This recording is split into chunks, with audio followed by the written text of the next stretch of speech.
Hi everybody, welcome back to Celestial Guidance with Janine. My name is Janine and I am a spiritual medium. And this video is another story time. This is take 4 actually. I've had some issues all morning trying to get this video done. So, just a little family history. I grew up, my dad was a truck driver and they also would manage apartments. Different places and, wherever they were called to, I guess when contract would end or, whatever, if they wanted to, I guess, change or some places we were there for a long, long time. But in this instance, my dad was a truck driver and I think I was probably about 8 or 9 and we had moved to Bakersfield. My dad wanted a house and so I don't know, I guess he was a truck driver at the time and I think he had taken a new job and it moved us to Bakersfield, which is fine with him. He loved it. Bakersfield is in California and it's like a little farming town. It's a really great place. I mean, it's actually really pretty and stuff. And during the winter times, it got really, really foggy and cold and it got really eerie. And it's like, I just feel like the whole land is haunted. The 3 places that I'm gonna talk about were 3 different places that we moved to and I had an incident happen in each one. And so in this house, we had moved into, it was in Bakersfield and we were renting the house. My dad was a truck driver. My mom was a nurse and we went to the school out there and it was so horrible. I used to get bullied every day. I hated it. So, but anyway, we had this really cool house and it was really fun. We had a backyard, a huge front yard, a tree, and the first time I'd ever seen a little baby, born bird. And I think it somehow was sick or something, or it couldn't, I don't know what happened to it. Something happened to the little baby bird. And that was like my first incident where I'd heard my name being called. And I actually had the furniture from my grandmother that had passed away when I was 7. And it had it was a bed frame. I don't think it was the same mattress, but it was the bed frame. And there was like a big table, like a night table, but it was more like a table. It was round and it was like big round top flat. And I also got her hurricane lamp and I also got her like her jewelry box. It was a really beautiful box with rhinestones on top and you flip it up and it had a ballerina dancing inside. I don't remember the tune of it. And then I had a vanity table. It had 4 drawers, 2 drawers here, 2 drawers here, and the vanity table and the mirror went with it and a 5-drawer chest. And I love this set. I love the whole thing about the set. It was so beautiful. I really loved it. It was antique and it wasn't made with any nails. Everything was made with grooves, so everything fit in. And it was a very beautiful pieces and I really miss those, my furniture. But it was hand-me down from an heirloom from my grandmother when she had passed away. I was like 7 when she passed. And this was about the time I guess my clairaudience was really opening up and I was kind of fine-tuning it a little bit because I spent so much time alone, reading books or I would read a lot or watch TV with my parents, but I was able to really play with my clairaudience, not really realizing what I was doing, of course, because I was just a kid. But so in this instance, I'm getting ready for bed and I had my own bedroom and I had my own bathroom and I felt very special and it was really cool. And before that, we had always shared a room with my brother. So I was getting ready for bed and where my bed was faced was underneath the window. There was not real big windows. They were kind of like higher up and they were square or kind of rectangular, if that makes sense. And they had like a wind up twisty thing. Really old fashioned house. And then even the doors were really old fashioned in the house. And I'm getting ready to go to bed and I had a habit of every night my mom we would turn back the covers, get ready, get everything set and make sure the bed is clean, and then I would, say my nightly prayers. And right when I'm getting ready to fold back the covers, I hear "Good night, Janine," and which I thought was really odd because I was never called Janine. It was always Jeannie. It was never Janine. So whoever called me Janine, I would think if it was my grandmother, she would have said Jeannie. So I'm thinking back on it, it's like I'm wondering if she said Janine, it was more my spirit guide. And I went to the bedroom door and I asked Mom, because it was facing the den area. I was facing, my bedroom actually faced, there was a den, or as the big fancy den nobody ever sat in. We always sat in, I guess, the kitchen nook is like a living area. So I guess it's more like the living room. I don't know what you want to call it. But we basically stayed over here. So it was like more of like a living area, like a little living room. And we would always sit there watching TV, and it had a little dining room table there. And then we had the kitchen. And then that led out to the backyard. It was actually a really cute house. It was a really nice house that we lived in. My dad loved it. And so I went to the doorway and I asked Mom, I'm like, Mom, did you call my name? She's like, no, honey, it wasn't me. She goes like, did you hear your name? And I said, yeah. So she had me come to her and we were talking about it, and she thought maybe it might have been her mom. And I don't even think it even reminded me of Mimi's, voice. So I'm really starting to more go on to, it could have been my spirit guide or it could have been the spirit of the house. I don't know. But I never really experienced anything else in that home. Just weird feelings, odd. I didn't like being in the bathroom. There was just something about the bathroom. And of course it was like, I don't think this bathroom had the tile green. There was one bathroom that we were in. I don't like bathrooms. I'm just really spooked out by bathrooms. So I try to just do my business and hurry up and get out. I don't like taking baths. I feel like I'm being stared at by 100 different people. It just gives me a really creepy, eerie feeling. And it always has, even as a kid. So something must have happened when I was a kid.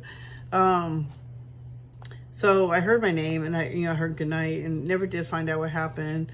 Nothing else happened in that house. I mean, we ended up having to move. We got it, they sold the house and we had to go move out. I think we had like 30 days to move. So we moved into the apartment building. It was like right after this house, we moved into this apartment, and it was 3 bedrooms. So I still had my own bedroom, pretty good size because I had a lot of furniture and a lot of stuff. And this room kind of spooked me out. It always made me really nervous. There was like this old-fashioned wooden door, and it had like this old-fashioned doorknobs. Like it looked like they would have like a skeleton key to open it. It was like really old-fashioned door, and the door was just really creepy. Something about the closet just creeped me out, and I would hear voices coming out of there at night. And this is how I learned to tune into my clairaudience. So with my clairaudience, I would lay there at night. A lot of times I couldn't sleep, and I would just lay there and listen, and just listen, to have your ear open as wide as you could possibly go. But it's not really paying attention to so just like tuning out. So it's just like really listening to everything, and go and imagine the ear like opening up, like it's just like a big canal opening up. Like you have a big funnel and it's just opening every sound up, and it's like expanding the hearing. So, and I would just expand my hearing, and I felt like a big wide vast of sounds, and I would just hear things coming out of the closet. I thought I could have sworn I saw like little shapes, by the closet door. And then all of a sudden, out of nowhere, I hear, help me. And I'm like, what the hell? It's like a little tiny voice, help me. And on the other side of my bed, because the way this bedroom was situated was, there was the door, my bedroom was there. And other side of that was my vanity table. Then I had my 5-chester drawer. And there's something, that was my 5-chester drawer was over here by the door. The vanity was over here, the table, blah, blah, blah. So, and on the other side of the bed, next to the wall, was my dollhouse. And back then it was a metal dollhouse. It was not a wooden dollhouse. It was a metal, already put together dollhouse. It was actually kind of cute. I wasn't too much into dolls, especially after this. And I had it set up in a way, and I sometimes played with it. I didn't play with it too often. And then when I did play with it, I guess I had fun with it. But in this instant, I kept hearing, help me. And it happened so many times that, first I thought, okay, I'm just imagining it. I'm just not, it drew me back, where I drew my attention back into here and now. And I wasn't expanding my hearing out. And then I like, okay, let me see if I hear this again. And then it kept getting louder. So I was just like, all right. At this point, I started getting really spooked out. I was scared. I think I might have heard some other things I don't quite remember. And I got so scared, I ran out of there and went to my brother's room, and he had a small twin bed, and I found a little space where I could curl up next to him and just go to sleep over there. I was so scared. I didn't want to go back to my bedroom until it was daylight.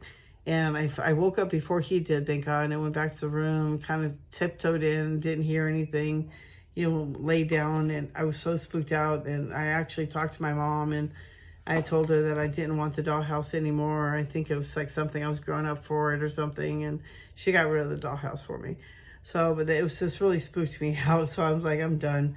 So I kind of slowly started getting rid of a lot of my toys and, anything, especially like dolls. I started getting rid of them, really started getting into reading. Like I really like to read or write or like write my own stories, things like that. So then shortly after that, I think we ended up moving back to LA. We lived in San Fernando Valley.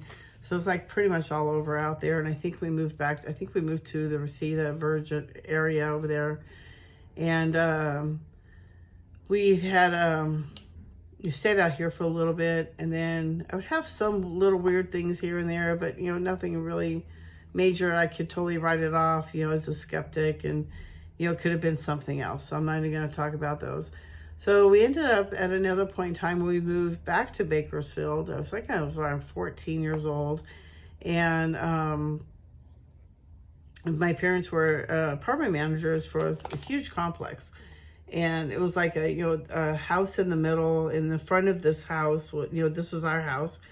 In the front of it was a pool. And then you had a big lawnscape. It went all the way out to the street. It was a really long driveway. It was really pretty. And then they had this cute little bungalow houses, probably like 5 of them on each side of the driveways. And then the back and circling around it was apartment buildings. And it was a really cute complex. It was really spooky being in this building complex. The things that I saw, the things my dad experienced, it was just very, very spooky. So going into this is a 2-bedroom little house with a fireplace inside that was filled with all kinds of garbage. And when you walked in, it's a putrid smell of poop in there. It was a horrible smell in the house. And just a really creepy, eerie feeling in there. And our bedroom, me and my brother shared, and my little sister shared the room with mom and dad. She was only like 2 at the time anyway. And so it was me and my brother sharing the small bedroom in the back. And it had a glass door going out to the back, like going out to the back parking area. Really bizarre setup. And it reminded me of like an office is probably what it was. And then it had a 1-bedroom, big living room, big kitchen. The kitchen was like all, what do you call brick? It was all brick. And then the whole thing was brick and tile. And then there was a little fireplace. I don't think we ever used it. And then, it was a really creepy, eerie feel. I would see shadows going down the hallways all the time. And that was where it had the green bathroom. And it was a really creepy feeling in there. And I would see shadows going from my dad's room and my mom and dad's, up to our room to over to, I guess, what would be the office. And then, or it could have been the bathroom, I don't know. But I would see so many different shadows going by. I think I even heard like ringing or something. It was just a really weird, odd feeling in this house. The bathroom, I would hurry up and take a shower and get out. It was always dark and dingy in there. The bathroom it was all green, like the hospital green tile, like glass tile all over the bathroom.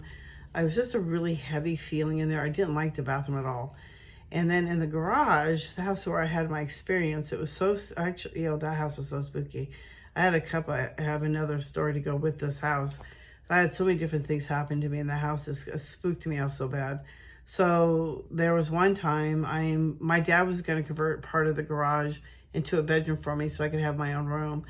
And so I had some shelves out there, and I had a lot of my knickknacks out there, a lot of my brickbat, books, things like that. So I didn't completely have all my stuff in the room that I was sharing with my brother because my dad was going to build this into a room. And I still had my grandmother's rocking chair. And so the rocking chair is out there in the garage, and I'm sitting there reading a book. And it's a book of all things haunted houses, like true stories of haunted houses or something. And so I'm sitting there rocking in the chair, and the rocking chair was it was kind of old, been used quite a bit, and it was my grandmother's. And when you rocked in it, the peg would come out. It would, like, you'd feel it popping out. So I'm rocking in it, and I feel the peg, and it would kind of like rock and pop out of it, and it would pop back in. So I'm rocking and I'm reading, and I feel 3 knocks under my butt, underneath the chair, underneath my butt, like. I felt 3 of them, and I felt it on my bottom. And I'm like, whoa. And I'm starting getting the little goosey bumps, and I'm like, okay. And then I started, I was like, oh, it's just a chair. It's just a peg, it's no big deal.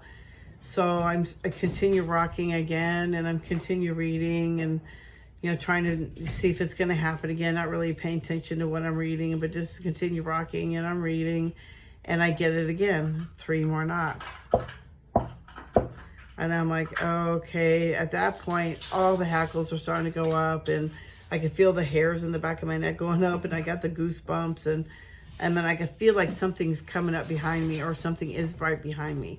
And I was just starting to get really spooked out and scared, and I'm like, well, nothing's touching me. And I turn around and look, and there's nothing there, and I'm like, okay, well, maybe it's just my imagination. Maybe it's just a chair. So I continue rocking and continue reading, and same thing. I'm not really paying attention to the book. I'm just reading and continue rocking. And I felt it one last time. And at that point, I just froze.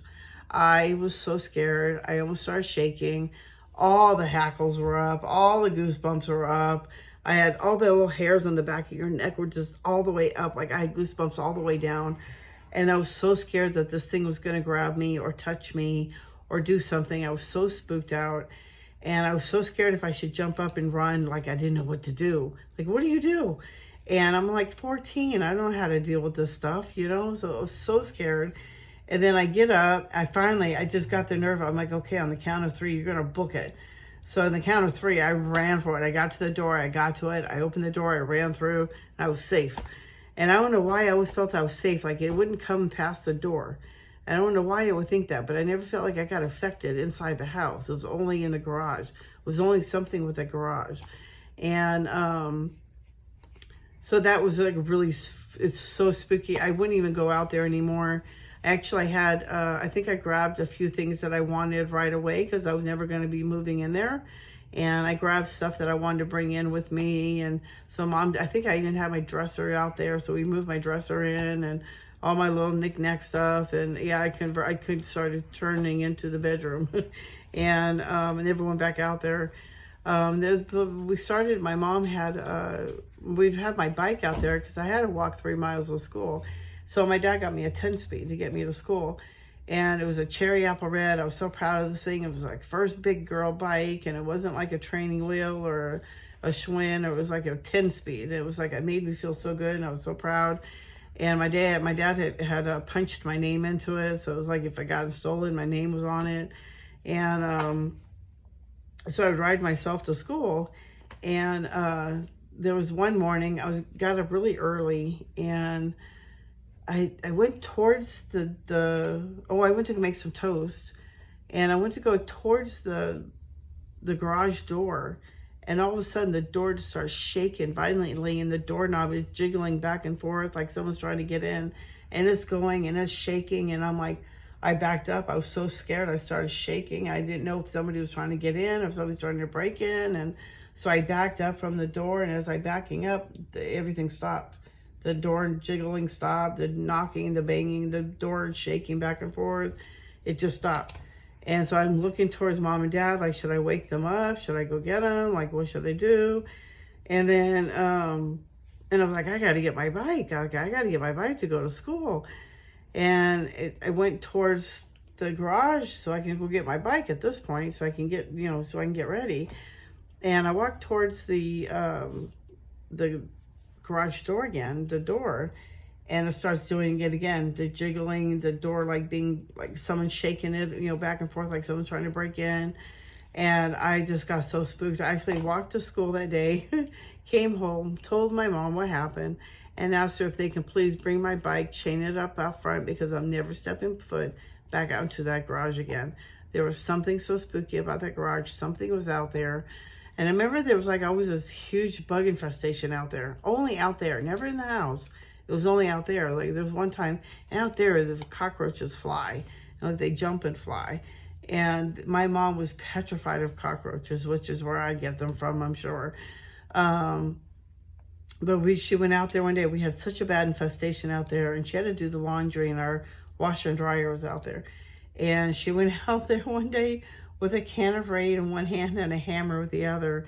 And she was trying to kill these things, and she was just over it.